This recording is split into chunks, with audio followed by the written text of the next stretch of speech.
Viva Voz, com Vera Magalhães.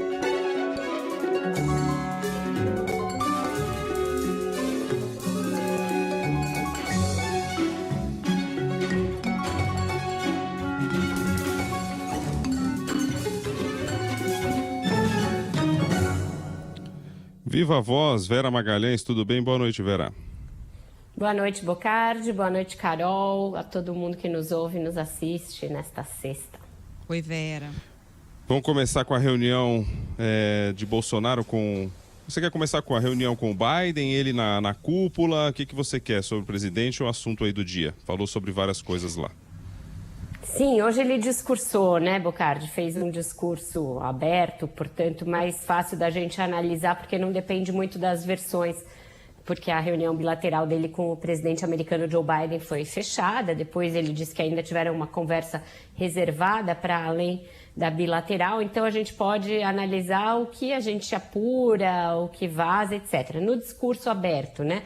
Jair Bolsonaro teve um tom bastante reativo e responsivo em relação ao que vem sendo cobrado do Brasil nos últimos anos, nos últimos meses e nesta semana, em razão do desaparecimento do indigenista Bruno Araújo Pereira e do jornalista britânico Dom Phillips. Ele mudou o tom em relação a essa pauta especificamente, se mostrou bem mais consternado, compungido e empenhado em encontrar o paradeiro dos dois do que vinha se mostrando enquanto ainda estava no Brasil.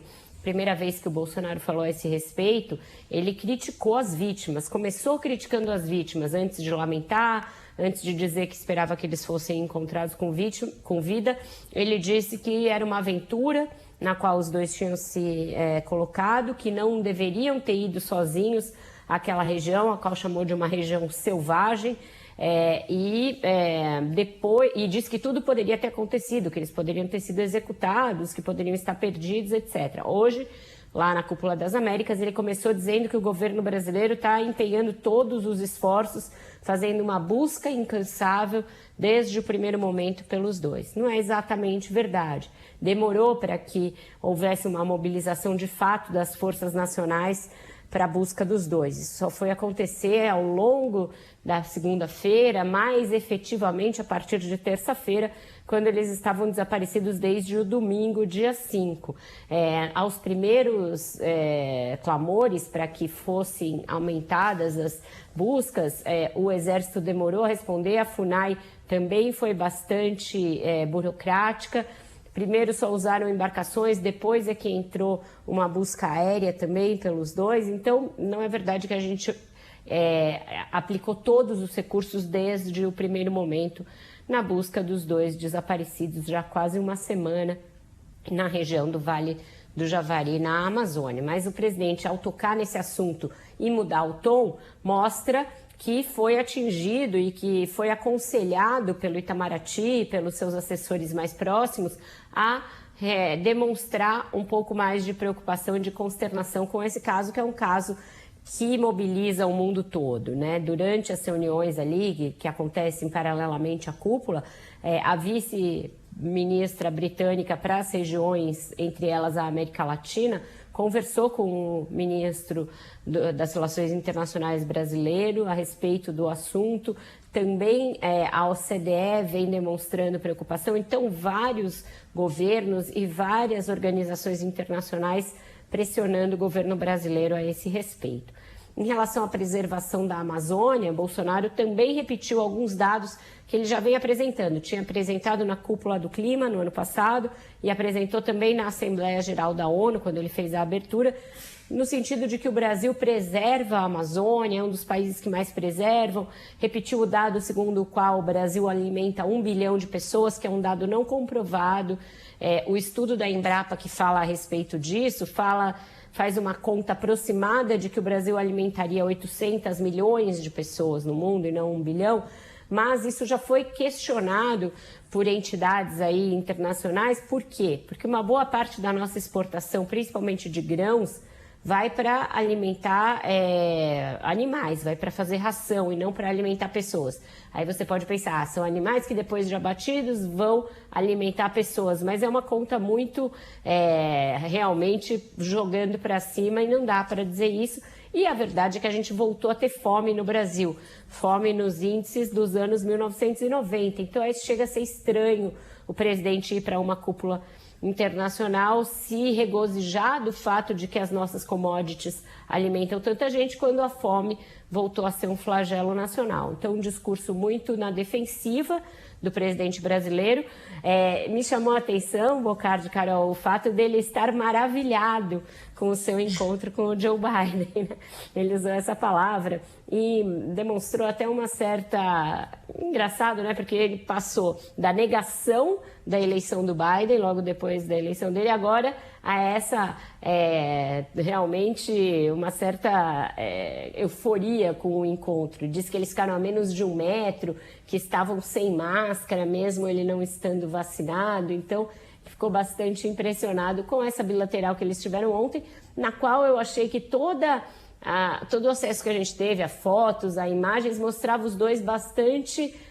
na verdade, constrangidos e pouco à vontade um com o outro, sem essa maravilhosidade toda a que o presidente se referiu. E você vê que não resultou em nada de concreto, né? Porque se o mais importante que ele tem para dizer que ficaram a menos de 1 metro e sem máscara, é nada, né? Agora nada. Essas cúpulas geralmente não têm esse caráter de você realmente selar protocolos para coisas imediatas. Ela é uma cúpula mais política e o tema envolvido era a democracia. Esse é uma outra interrogação, né? O Bolsonaro voltou a fazer menções ao sistema eleitoral brasileiro, dizendo que as eleições têm de ser limpas, transparentes e que ele vai entregar o cargo de forma democrática. Então, também nesse caso, ele deu um passinho atrás e mostrou que estava ali ciente de que os olhos do mundo estão colocados sobre o Brasil em relação a essa questão da democracia. Desculpa, Carol, diga. Não, eu ia falar que ele está enfrentando protestos, né, por causa dessa questão da democracia, também pelo desaparecimento do indigenista e do jornalista. E hoje trocou farpas nas redes sociais com o ator Mark Ruffalo, que tinha feito um post direcionado ao presidente Joe Biden, dizendo que ele estava se encontrando com uma pessoa que não respeita a democracia, que ameaça golpe e tal. E aí o Bolsonaro, ou alguém, acho que respondeu em inglês na conta do presidente, né? Um inglês macarrônico, né? Tem uns errinhos ali, e fazendo um trocadilho bastante infame com o nome do ator e a batata Ruffles, dizendo Mark Ruffles, uma coisa meio ridícula para um presidente da República durante uma cúpula de chefes de Estado. Certamente não foi ele, mas ele voltou a usar esse tom mais irônico nas redes sociais. Não é a primeira vez, essa tentativa de ficar lacrando em cima dos seus detratores, sobretudo quando são celebridades, né? Já fez isso com a cantora Anitta, fez isso com o Leonardo DiCaprio. O presidente deve imaginar que isso gera engajamento e que resulta em uma boa repercussão para ele nas redes sociais, mas o que eu vejo é o engajamento daqueles já convertidos, daquela bolha bolsonarista que vibra quando o presidente dá uma lacrada para cima de um ator de Hollywood ou para cima de uma cantora de funk. Não vejo como efetivamente isso converta mais um voto sequer para ele, e do ponto de vista da imagem no exterior, eu acho desastroso, porque ele está justamente querendo se mostrar mais compreensivo, mais consciente do papel da democracia, das questões ambientais, e aí gasta tempo durante uma cúpula de Estado para bater boca com o ator que fez o Hulk nos filmes da Marvel. Então é uma coisa absolutamente contraditória, que apequena o presidente brasileiro, mostra que é alguém muito reativo a essas questões de redes sociais, que um chefe de Estado não deveria ser. Então é isso, não converte um voto para além da bolha, e do ponto de vista da imagem do presidente brasileiro no exterior, acho desastroso. Bom, seguindo, tem um outro assunto, né, para gente tratar, que já foi aí a questão da cúpula. Vamos falar do STF, porque teve uma nova derrota para o Cássio Nunes Marques, é isso? Na tentativa de tentar apoiar ali os deputados bolsonaristas. Isso, Bocardi. Hoje faz uma semana que ele proferiu aquelas duas liminares, uma devolvendo o mandato para o deputado estadual Fernando Franceschini, que já foi derrubada logo no início da semana, e outra concedendo de volta também outro mandato, dessa vez é um deputado federal, que é do PL, o mesmo partido do presidente Jair Bolsonaro, que é o Valdevan 90. Foram duas liminares no mesmo dia, e nessa o Arthur Lira até começou a fazer os trâmites para chamar o deputado de volta, para que o deputado do PT que tinha ficado no lugar dele perdesse o mandato, etc. E o Cássio resolveu também colocar essa decisão para escrutínio da segunda turma, que é a turma da qual ele faz parte e a qual ele preside. Ele é o presidente também da segunda turma.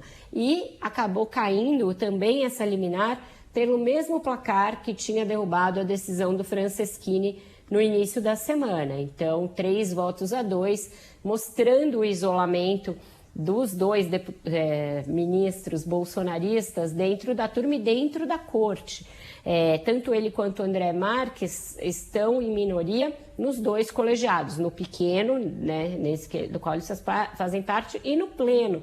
Tem uma discussão, inclusive, que começou a ser feita e que pode avançar para uma mudança de entendimento de como são os julgamentos no plenário da corte.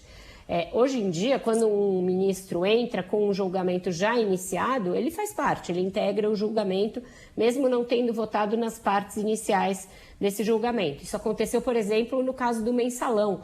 Muitos ministros se aposentaram no mensalão antes da discussão completa das condenações e antes da definição, por exemplo, da dosimetria da pena ou da aceitação ou não dos embargos. E esses ministros pegaram o bonde andando e puderam votar. Um deles foi o ministro Barroso, que votou na dosimetria da pena, votou para o acatamento dos embargos na época do mensalão, mesmo não tendo estado no início dos julgamentos. E agora se quer mudar o entendimento para que ministros novatos não entrem em julgamentos já iniciados. Isso significaria, por exemplo, que o ministro André Mendonça não poderia entrar no julgamento de uma das ações mais importantes aí para o presidente Jair Bolsonaro, que é a que diz respeito ao marco temporal das terras indígenas.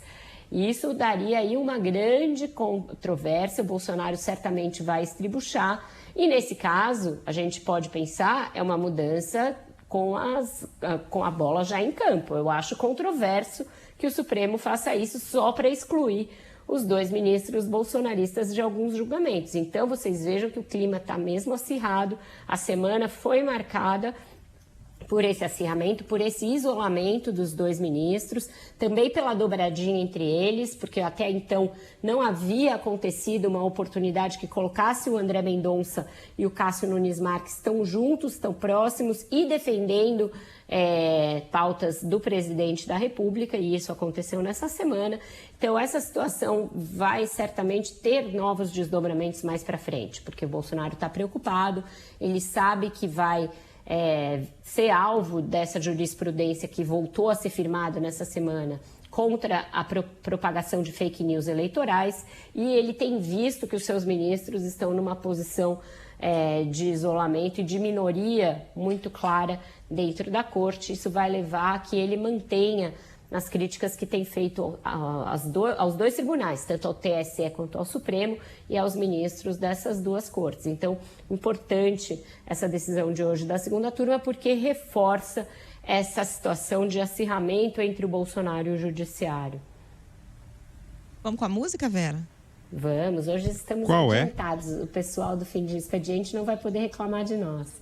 Eu tinha pensado em fazer uma brincadeira com essa coisa do incrível Hulk, mas vamos lá, né, gente? Estão abrindo os festejos juninos no Brasil, nesse fim de semana. O Brasil merece uma folga depois de 2 anos de pandemia, 2 anos sem festas juninas. Todo mundo gosta. de uma festa junina. A Carol me inspirou ali no Repórter CBN, quando ela falou do São João de Campina Grande. Então vamos de festa junina para dar um climinha. Tá friozinho, até aqui no Rio. Tô no Rio da Carol Moreto, tá friozinho aqui também. Ah, tá vendo como no Rio faz frio? Somos injustiçados aí pelo resto você do ouve Brasil. o hino no final, né? Um friozinho, um ventinho. Hoje não tá frio, não, mas vem frio por aí, viu, Vera? A mínima de domingo para segunda vai ser 12 graus de madrugada aqui no Rio. Aí tá? já estarei em São Paulo. Nossa, congelou. Mais frio ainda. Tchau, gente. Bom fim de semana. Vamos curtir. Beijo, Vera. Valeu, beijo.